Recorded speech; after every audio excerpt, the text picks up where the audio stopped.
It gives me a lot of pleasure to introduce our lunchtime speaker, Philip Mudd.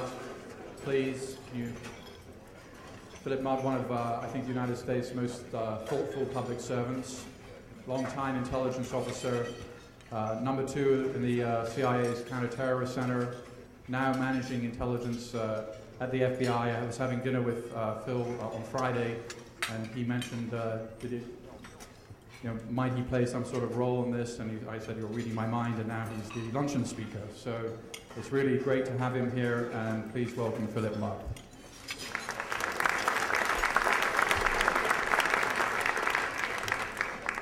Yeah, it's a bit of a misleading introduction. Here we go. You always see it. What Peter actually said was I have a small seminar going on. And as an intelligence professional, I should have asked the second question was, what does small seminar mean? Does it mean 300 people with press? So these remarks, since we're late, will be brief. I'll be done in 35 seconds, and then we can go to questions. The business we're in terms of counterterrorism is not a plots business. It's not a business about buildings in some ways or subways. It's a people business. We can harden buildings, we can issue biometric passports, we can harden aircraft, but the people that I look at every day, many of them, as Dr. Hodlock would say, many of them, at least a core of them, are quite committed. So if you stop a plot and don't stop people, this phenomenon we face will continue. Very committed people. So my conversation over the next 15 minutes or so is about the people and how they've changed. In a sense, the evolution of the revolution. This is not about terrorists and terrorists. It's actually about revolutionaries. And not just the evolution of the revolution as I've seen it, but the evolution of the revolutionaries, the people we face, and how different they look when I sat there with George Tenet in the threat meetings at night at 5 o'clock in 2002. And as we sit there as early as this morning at 7:45 with the Attorney General and the Director of the FBI. And if we finish by offering you a better sense of how amorphous this seems today in contrast to what it looked like 8 years ago, that's a success. So we sit down in the spring of 2002, and after the rock of 2001, September 11th, falls into the pond, we get ripples. The first ripples, as I remember them, are in some ways fairly linear. We knew the people we wanted to go after. There were people who had been allied with the Taliban, Al-Qaeda members of an organization that had some structure, a sure structure. But I remember going to those threat briefings every night, and the intense feeling of what would happen next and how it might happen was overwhelming. Where might they strike? How might they strike? Would it be conventional? Would it be transport? Would it be nuclear? Would it be chemical? Would it be biological? The sense of the unknown on a Friday night in the spring of 2002 was overwhelming, and I never want to live again. But the sense of who we wanted was fairly clear. So when the rock of September 11th drops in, though, you start to see a ripple effect. Remember pre-September 11th, 1998 East Africa, 2000 the Cole bombing, 2001, you had wholly owned operations by those individuals in Afghanistan. So what happens as we look at people, and I won't talk that much about plots, but as we look at people. Going into 2002 and beyond, those first briefs that I remember, I was sort of half-time the threat briefer, but a lot of the elements of the briefing at 5 p.m. Every evening didn't have to do with threat, they had to do with paramilitary operations in Afghanistan.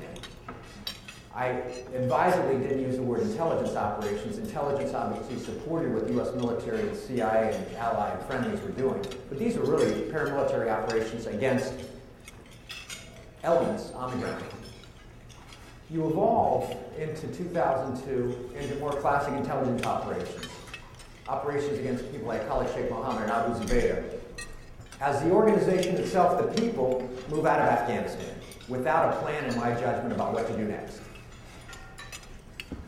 The ripple effect goes from paramilitary to the reconstitution of an organization that continues to want to press the revolution forward by conducting attacks. Attacks are not the end, they're simply the means to press the revolution forward. But what continues to happen? We have a ripple from Afghanistan outside, and again, so far in the presentation I've offered a fairly linear understanding of the threat. There's people who conducted those attacks, who murdered so many innocents, you gotta get them. You start to get a metastasization of the threat. People who got religion, who got the revolution, either because they had contact with revolutionaries, or because they simply saw what the revolution was and wanted to join. So in contrast to East Africa attacks in 1998, Bali attacks by people at the leadership level who had contact with Al-Qaeda, but whose organization was not a wholly owned subsidiary of Al-Qaeda. You had operations, again, I think very closely affiliated with Al-Qaeda, in Yemen and Saudi Arabia. And then you continue to move forward, and the ripple moves out, and the ripple gets more and more amorphous. And I think you're sensing where I'm ahead here pretty soon. You have organizations that caught the fever, but that unlike, for example, Jamaat Islamiyah in Bali, maybe themselves never had serious operational contact about conducting a terrorist attack with Al-Qaeda. So in North Africa, you have Al-Qaeda, the Islamic Maghreb, saying, I want to be part of the revolution. And interestingly, when you see Al-Qaeda speak, they don't speak in operational terms, they speak in revolutionary terms. We want you to go against the head of the snake, for example, oil companies, so that you can absorb the revolution even if you never touched us, saw us, received money from us. So you start seeing attacks against oil facilities, not operationally directed by Al-Qaeda. I don't believe that the messages and the web statements from people like Bin Laden and Zawahiri are operational statements. They're inspiring the revolutionaries. So unsurprisingly, as the ripple moves out, revolutionaries in places like North Africa, Kuwait, Saudi Arabia, get the message, even if they don't get the operational training, and stage attacks on things like oil facilities. And then you move to London in 2005. And you start seeing people who were not sent in by Al-Qaeda. Remember, we had hijackers in this country who were trained, paid, directed by Al-Qaeda, and who moved here specifically for an operational purpose. But instead, you get second and third generation people from places like Pakistan and Bangladesh, some of whom had connectivity with Al-Qaeda, but some of whom were multiple generations into a new culture. Let's continue and fast forwarding down this road. And I remember watching all those threat briefings and starting to realize that when we thought maybe we were following a terrorist organization, a Shura council that had clearly defined elements, what we're clearly following was a revolution that was starting to move out in ways so that we could not necessarily define an operational cell in terms of its connectivity with Al-Qaeda. And I'm going to get back into that in a moment because it has clear consequences for the difficulty of countering the threat in the United States. So then you get to this country, and you think about what we've seen in the past couple of years. A man recruiting operatives, activists, terrorists, I guess, if you will, in North Carolina. An individual down in Dallas a few weeks ago who was picked up for conspiring. A convert picked up the same week also for conspiring. We see people in prisons in California starting to think about this revolutionary ideology. And also, in the middle of this, if you read the front page of the paper, you see someone who's connected with Al-Qaeda and connected with Denver and New York picked up. And I find it interesting myself watching how this is portrayed in this country when, in contrast to 2001, we have so many other things going on beyond terrorism, whether it's TARP or whether we have a public option for insurance. But the question that's answered is, we've got another Al-Qaeda plot. How closely connected is this guy with Al-Qaeda? That's not the world I see.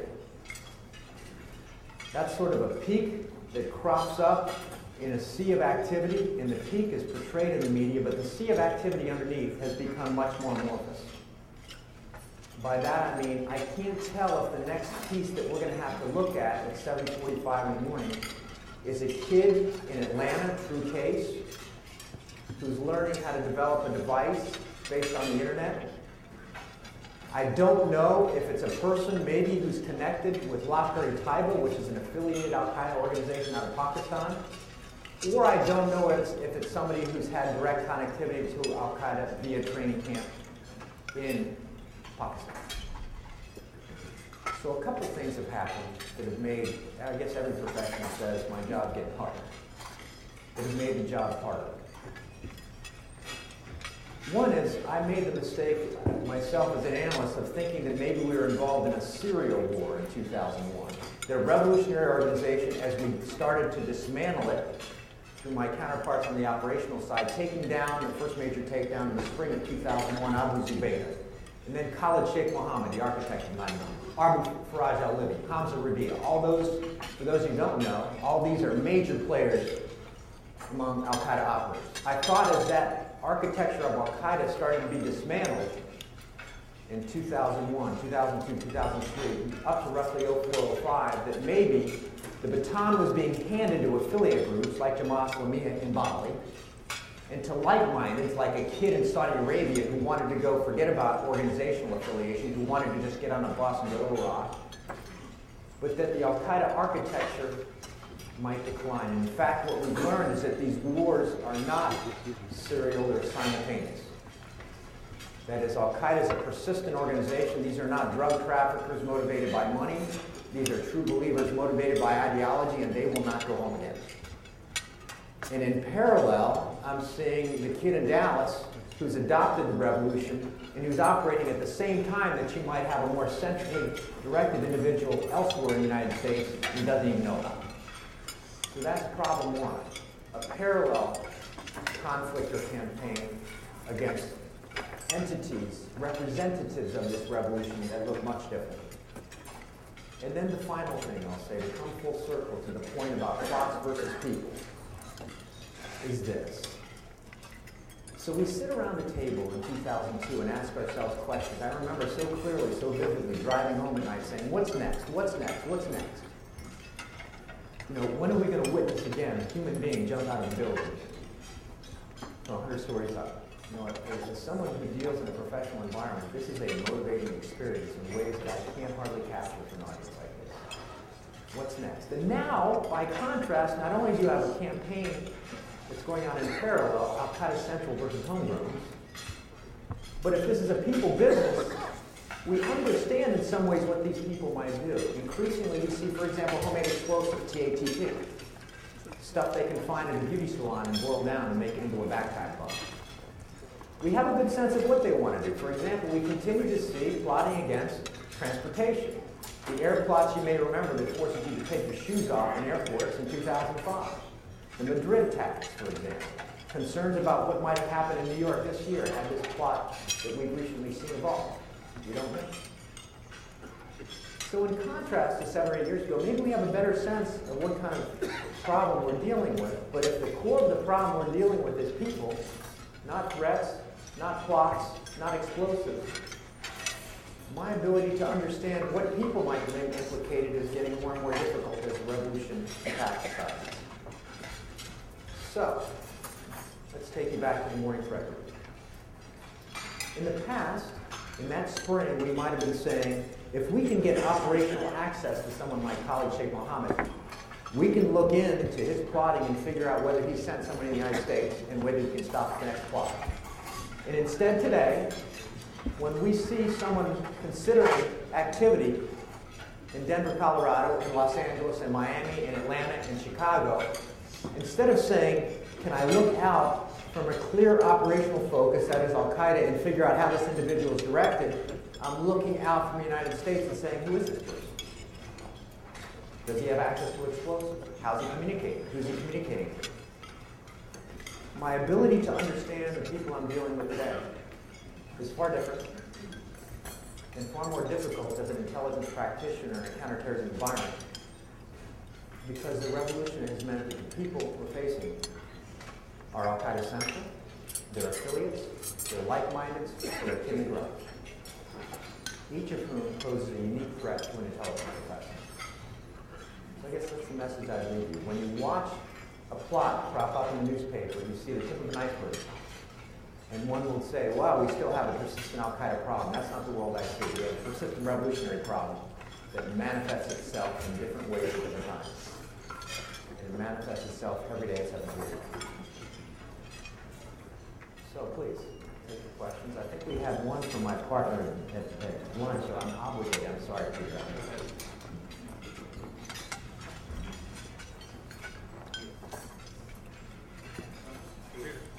You can come up on stage if you want. Do we have Mike?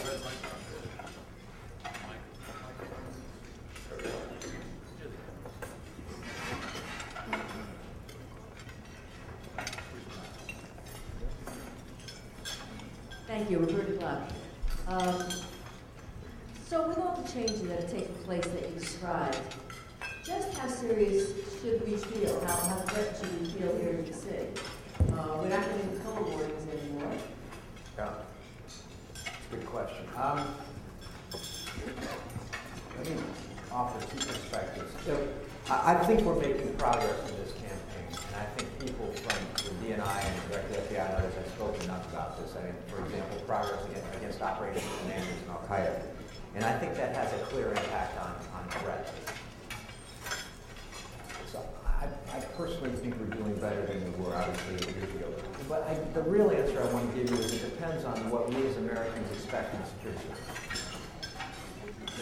If your definition is, might there be an episode in the next year or 3 years or 5 years, an episode that could kill dozens of people, and the definition of success is every single episode stopped in a free society, I'd say, I'm not sure I can tell you that.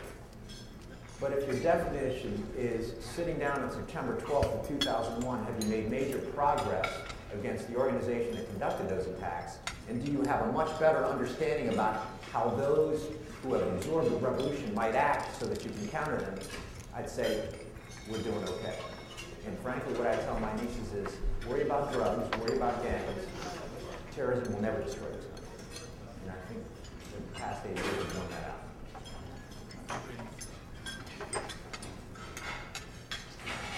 Thanks, Bill. Great comments. Mine is a bit of a follow-on to that. And you mentioned 3 strategic attacks in really 37 months between August of '98 and September 11th of 2001, and basically 0 strategic attacks by Al-Qaeda against us in the last 8 years. Could you give us a couple specific ideas on what we've done well to have that result, and where Al-Qaeda has failed? Because I think understanding that has policy implications. Anybody who wants to buy cocktails, I can do that. That's all I do for a living. So this is great. Let me try to do it in a minute or less. I think we forget, because we focus on terrorism, what the world looks like from this adversary's eyes. This is a revolutionary organization that thinks in terms of decades and centuries, and that thought it had a foothold for the revolution in Afghanistan. So in addition to going after the head of the snake, which is us and the Brits and the Israelis and others, now they have to return to the heartland, the Emirate of Afghanistan. That's the second major problem they didn't have in 2001. And also they have to stay out of the clutches of us and the Pakistanis and others. So I think the first problem for their operators, they got a lot more on their plate. The second issue is, all of us occasionally, once in a blue moon, will sit around and say, why haven't we suffered that kind of attack here? And I'm convinced the answer is subtle. First, we went after the adversary where they were. We, that's U.S. Army, the Marines, CIA, the FBI. 2, because of the galvanizing event of September 11th, there was a global informal coalition that joined with us. And this is undervalued. Behind the scenes, I can tell you the security cooperation among security services today, 8 years later, is still extremely tight, especially on threat-related issues. So take it to where they are. Second, we harden their ability to get here. So if we miss them out there, biometric passports, hardened cockpit doors, better border security. And then if we miss them in the field, if we miss them at the border, I can tell you watching the threat brief every morning, if we see somebody talking about the use of violence to accomplish a political act, we're on. And I'm not bragging, it's very resource intensive because it's extremely inefficient. And so the combination of going at them with U.S. government capabilities, having an informal coalition, hardening borders, cockpits, etc., and then focusing on every potential threat here, that combination I think worked. Where have they failed?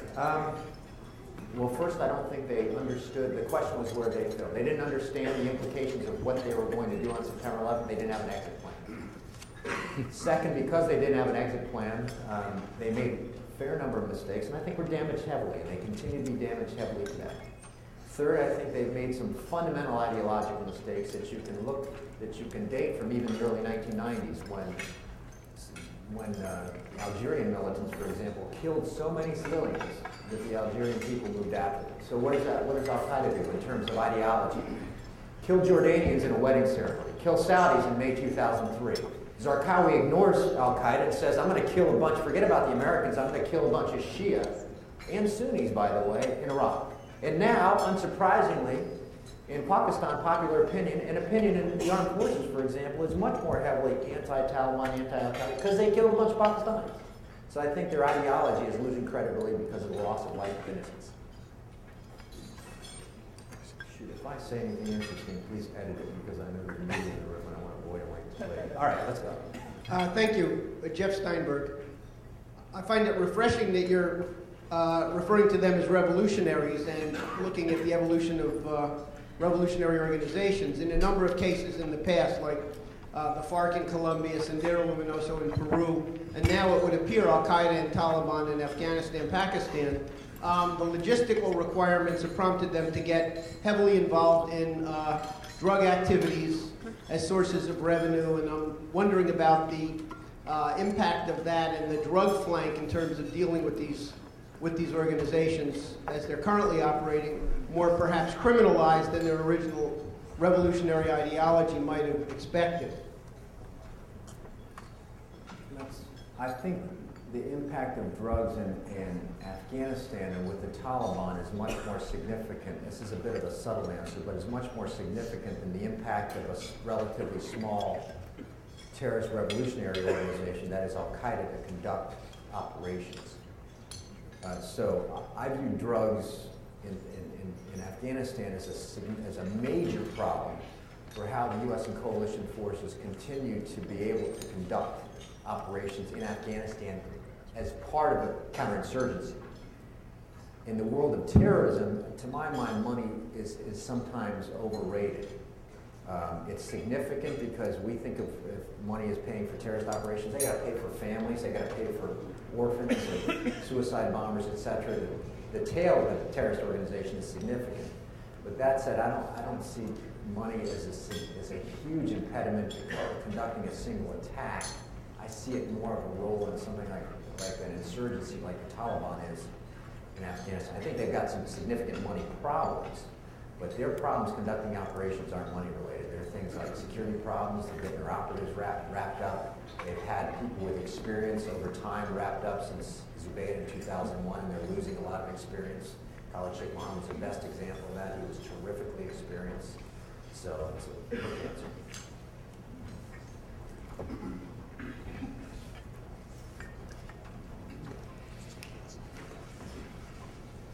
Two questions. Do you cooperate with the Saudi government on with the files of their political opponents and critics, not the non-violent ones?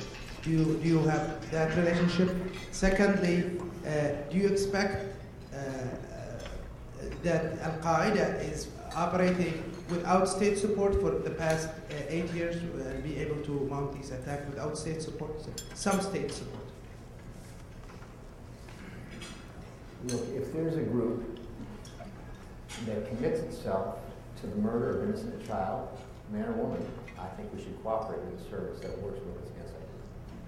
If that group is responsible for having people jump 100 stories from a building in New York, I think we should work with them. On your issue of state sponsorship, I point out that we have coalition partners around the world. I'm sorry? I answered the question. I answered the question. We have many friendly services. They may have different interests, different motivations, but we are brothers in arms when it comes to people who want to take the lives of innocents. This is not an ideological war in a sense. It's a war of criminals who kill innocents. And I think we should work with those who share the view that the killing of innocents is wrong. On your issue of state sponsorship, I point out again that we might have different approaches to how to attack this problem. And I'm not a diplomat, I'm not a military officer, but I do know that regardless of how you may perceive the successes or failures or somewhere in between of some of our partners, they've lost a lot of people in this conflict as well, and I respect them for that. I've had friends attacked I've had friends, some of whom I've seen recently, who are victims of attempted suicide attacks. And these are friends in allied services around the world who I think share a commitment to fight this, even if sometimes the tactics they weren't employed, we would employ. Gary Mitchell from the Mitchell Report. I'm interested to know whether your characterization, if I had this right, about the people, you used the word amorphous and evolution of these people from 2001 until the present day, should lead us to think differently about whether the most effective investment of resources is to wage either a counter-terror or coin effort, for example, in Afghanistan, or whether we should be paying more attention to the sort of intelligence and other related activities, given the nature, the changing nature of this this cohort. Well, you're right. For President Obama, which I think I'm going to decline to do, I will tell you, regardless of what direction we go in, what I've seen in the past 8 years tells me that we should never underestimate the persistence of the target. So there are other people who deal with counterinsurgency, there are other people who deal with military campaigns. I deal with the problem of terrorism. I think sometimes in this country we struggle to understand the depth of commitment of the people we face. This is a culture that moves, our culture, I'm talking, very quickly from one thing to another, and thinks sometimes in terms of days or months or years. These are folks who are willing to undergo great privation and who think in terms of decades or centuries. So something that we may view as a major victory, or for them a major setback, from their optic might be just another bump on the road. And the message I'm offering is that if we take our eye off the ball, even as we focus on other issues, I'm not talking about U.S. policy, I'm talking about how our adversary thinks. There's only one thing these folks do, and I don't believe their back will be broken without operation after operation after operation against them. They are just too committed, they will never go home again. Over here, Steve Tankel.